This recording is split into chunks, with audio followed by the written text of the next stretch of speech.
Hey everybody, this is Sam with Subterranean Annihilation. Today we're going to be interviewing Lauren Melody of Homesick Promotions, a cool up-and-coming promoter out of DC. Thank you, first of all, for doing this. Thank you. Thank you for having me. So how are you doing? Doing good. Yeah. Just getting through this quarantine thing and keeping spirits high, I guess, while we navigate it. Yeah. This is one way that I deal with it. Yeah, this is a good way to spend the time because I'm going stir crazy without having shows. So, yeah. So let's start from the beginning. What made you realize you wanted to get into music? Yeah, well, I've been in music my entire life since I was a kid, and then I've been going to shows since I was like 12, and then for real since I was 15. And it's been something that I've always wanted to do. I've always wanted to work in the music industry. And it was only until 3 or 4 years ago when I moved back to Atlanta, just like stable, like my life, I started promoting them. And then I walked up to a bigger promoter in Atlanta and I said, hey, I want to work with you. I'm doing this by myself. And I think I can learn a lot. So I started working with him and learned everything I know now. And then, and then I moved to DC and I took it off and I started my own company, and that's what you met me as. So yeah. Is that how you got your start booking shows? Was just you started helping this guy in Atlanta and then kind of broke off and did your own thing? Yeah, no, I actually started booking shows by myself. I was dating a guy in a band, and at the time I just really loved music, and so I figured, hey, I could probably try this out using his band as like a guinea pig to start booking shows with, and that worked, and I thoroughly enjoyed what I was doing. And then that's when I met the guy in the other company. Then we started doing much bigger shows, like with Incantation, Vader, Deicide, all the big boys. So yeah, that's awesome. It went from like 0 to 100 really quickly. Fuck yeah, I would love to get my hands on one of those bands. Yeah, it was pretty fucking awesome. So a little off topic, what was there a certain album you heard that made you get into extreme metal? Maybe probably Deicide or Mayhem. Yeah. I think like a lot of people, I don't know, Mayhem was probably one of the first ones, and Inquisition, and just turning into like the black metal and then all the death metal. Just started veering over there. Yeah. I think it might have been Cannibal Corpse for me. Oh, always. Yeah. Yeah, I can't recall off the top of my head like which album was the first one, but Cannibal Corpse is a great fucking band. I think that's a lot of everybody's entryway bands. Yeah. So I know this can be a hard job sometimes. Without naming names, what are some negative experiences you've had while doing these shows? There's always the thought of being, this like blonde chick trying to put on metal shows. I think that gets kind of a bad rap, especially because I'm not in a band. So I think that a lot of people, there's always that like tinge of what the fuck is she doing here, even though I probably appreciate or work harder than maybe other people. Yeah. So it's always a frustrating thing to just be a woman in an extreme heavy metal genre like this. There's also been hard moments where it was literally just a crazy situation. Like I've had to deal with people having heart attacks at shows. And to me, that's much worse. So I mean, there's two sides of just bullshit. It's the shit that comes with the shows, and then the shit that comes with the mentality of doing the shows. So throughout those stressful times, there's also moments that make you want to keep going. Can you tell me a few things that make it worthwhile for you? God, yeah. Oh, this is if I didn't have these moments, I just would have quit this years ago. But like Danny Gorski and I, who is part of Death Row's booking, he and I put on a big show called Krampus Mount 2 back in December at Atlas Brewworks, and it was like 6 months of planning and hitting up headliners and everybody from like Vin to Windhand. I mean, we were hitting up fucking everybody. And we just kept getting rejected, of course, and because we couldn't afford anybody. Uh-huh. And we finally pulled it off, and we had Scorch come headline, and just the feeling of selling out the venue and getting these big bands that we love on our bill was one of the most rewarding feelings I think I've ever felt being a promoter yet. That's awesome. Share with me some of your favorite bands in the Northern VA, DC, Maryland scene. Yeah. Well, of course, there's the Hometown Homies, No Mas. I mean, they're not only like my best friends, I think they're a killer fucking band. And I think that their last two albums, after their EP in 2017 were incredible. And I think they know that too. So yeah, definitely No Mas. I really like Ep.11 a lot. They're more depressive, suicidal black metal, but they have so much heart. So the Ep.11 guys, Oregon Trail, MSD are another one of my favorite bands to work with. Yeah. They're fucking hysterical, and they're a great time. I really like them. I was really excited for a band called Immiseration. They're a brand new death metal band in Baltimore, but their shows, I think they may have played one show so far for the virus. Yeah, they got knocked out. So that kind of sucks. I was really excited. I had them on a bill that I was really stoked about, but we obviously had to cancel it. So I'm pretty bummed about that. What other new bands should we keep an eye out for? Well, Immiseration is the number one on my list right now, just because they haven't really gotten started, and I think that the scene in this area has a pretty severe lacking of multiple death metal bands. So Immiseration and another one, Path to War, is a personal favorite. I'm actually wearing a Path to War shirt right now. They put out their first album last year, and it is some of the best death metal I've heard from a local band or any regional or national bands right now. Awesome. I think that they are really coming into their own. Yeah. Awesome. I'll definitely keep an eye out. Yeah, they're so fucking good. So is there any tips you could recommend for upcoming promoters who want to get into booking shows? Yeah, I would say, work with only bands that you are actually passionate about, because that way you'll actually enjoy promoting, because this job can be really, really difficult. It wears you down. It's a thankless job. So if you're not doing it for the right reasons, or if you're just doing it for bands that you don't actually care about, you're not going to enjoy doing it, and you're going to burn yourself out, and it's just not going to be fun, and it defeats the entire purpose of building this like fun party thing, and you get to go see your friends and hang out with your friends, and yeah, so I would say just actually be real about it and enjoy what you're doing. And if you don't like the band, don't book it. I get hit up all the time, but it's not by bands that I like, so I just don't accept the shows. Yeah, that's good advice. Yeah.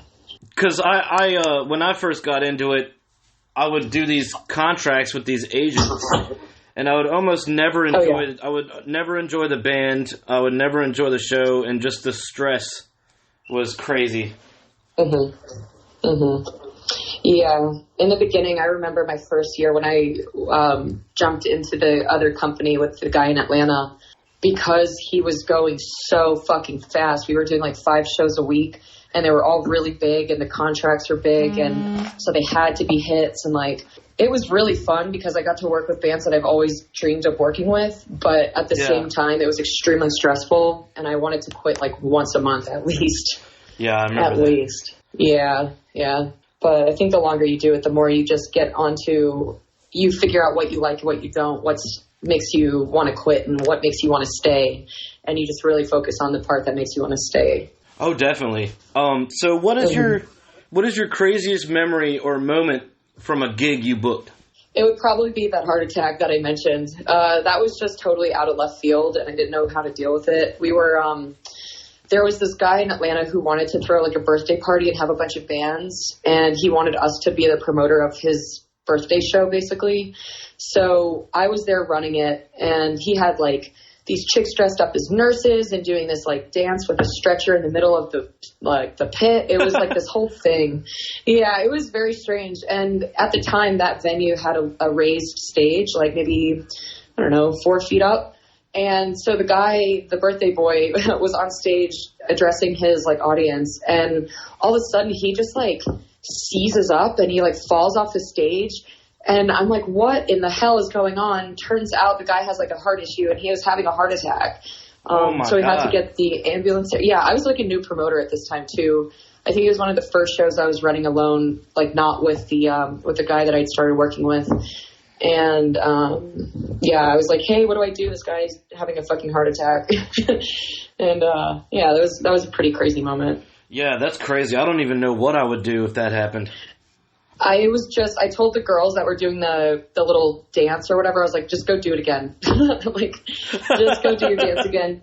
Get people distracted. Yeah. I didn't know what else to do. Yeah, that's probably the right call. Yeah. Pretty weird situation. So he was all right? Yeah, he lived. Okay, good. And, and I like made the guy I was working with message him a couple days later just to make sure he was okay and stuff. Because I didn't have his contact info, otherwise I would have hit him up. But yeah, he was fine, and he appreciated it. Yeah. Hey, if I was going to go out, I'd want to go out at a show. I know, right? That'd be a pretty cool way. So, I think that a flyer, when done right, can make or break a show, especially on a weekday. Yours have to be some of the best I've seen aesthetic-wise. Who normally does your artwork? Well, thank you very much. The first guy I started doing my flyers was I forgot what his name is now, but he did the logo for Sorry I Didn't Come to the Show. You know that that Facebook page.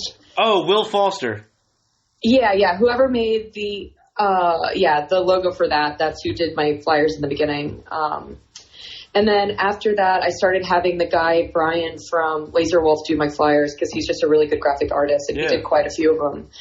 And then I've had Matt Scott. I had Matt Scott do a lot of my flyers too, or a couple of them.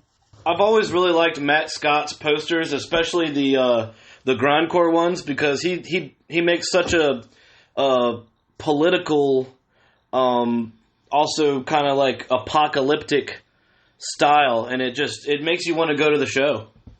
Yeah, no, I agree. He's one of the best grind and death metal flyer people right now, and I definitely want him every single time I have a grind show.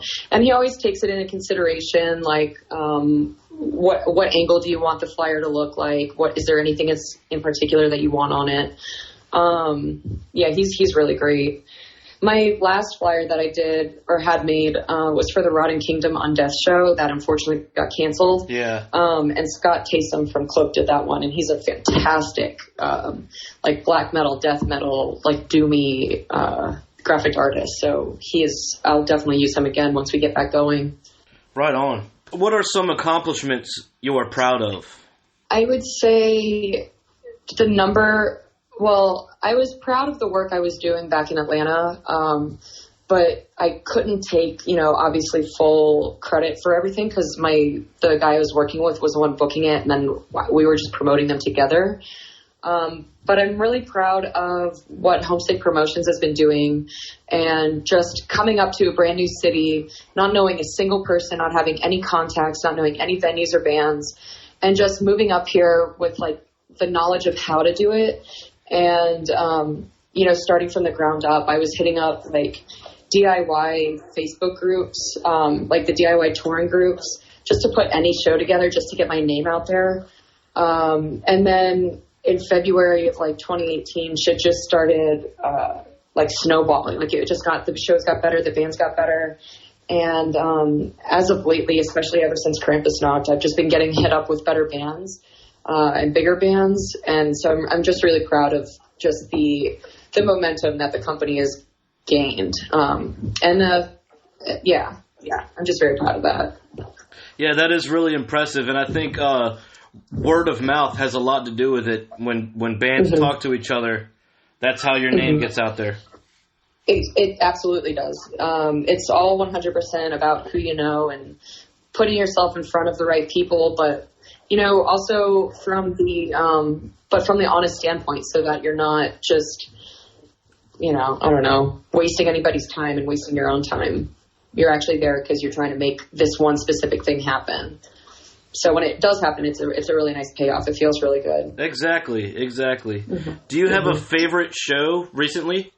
Yeah, the Escuela Grind show that I did was actually really well received by everybody here. I had a lot of fun at that show. I was really looking forward to the Running Kingdom and Death show. We were really building that one up, but unfortunately that didn't get to happen. Yeah. And then also the Vorn and Sick Deer show that I did at Atlas in December. That was a really, really good one as well. That was really well received. And it was just a fun time. Yeah, I like that spot, Atlas. I've been there a few times, and it's awesome. Yeah, they're great.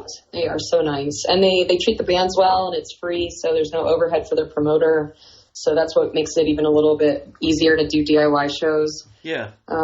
Yeah. We've got a few venues in the city that totally kind of rob you. So there's only so many you can actually put on real DIY shows at. And Atlas is kind of one of the only ones, so. I think that the venues that are willing to help are just such a blessing to the underground, really, because there's not many places that'll do this. No, there isn't. And yet it's so crucial to have venues that you really back. And it's annoying when people don't support venues, even when they're perfectly fine to be supported, just, for whatever reason, for scene drama or whatever. Uh-huh. It's like, we don't have enough venues. The landlords are closing our venues down. We do not have enough for this petty bullshit. You have got to support your venues. Otherwise, we will not have a DIY space to do this shit. And that's definitely my most, biggest annoyance, but also biggest thing that I'm working to just not have people boycott shit for stupid reasons. Yeah, people can just nitpick themselves into having nothing. And they do. And that's why we have, I think, one venue in DC right now that I'll actually do DIY shows. So that's what we get, I guess. So the virus has been a massive curse on all events. What are you doing to pass the time in this current concertless vacuum?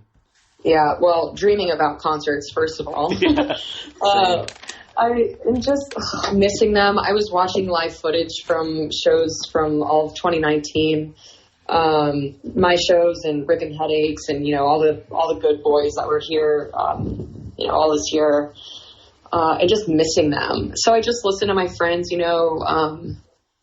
been listening to a lot of the bands that I would have had booked or had to cancel their shows over or something. But other than that, I'm just hanging out with my boyfriend a lot and trying to learn how to play guitar and, just passing the time, keeping myself busy. Yeah, that's definitely something like, I need to practice. I need to learn how to play guitar my damn self too. You're a great guitarist. I think I saw you do a riff challenge, right? Didn't you? Yeah. You posted some kind of, guitar video recently. I thought it sounded pretty cool. Or unless that was Will, I don't know. When all this is over, what can we expect from Homesick Promotions in the future? Yeah, well, we, depending on when we can go back to having shows, we've got this really cool one cooked up for Halloween night in DC. I don't know if I can say who we've got yet, but I'm pretty fucking excited for it.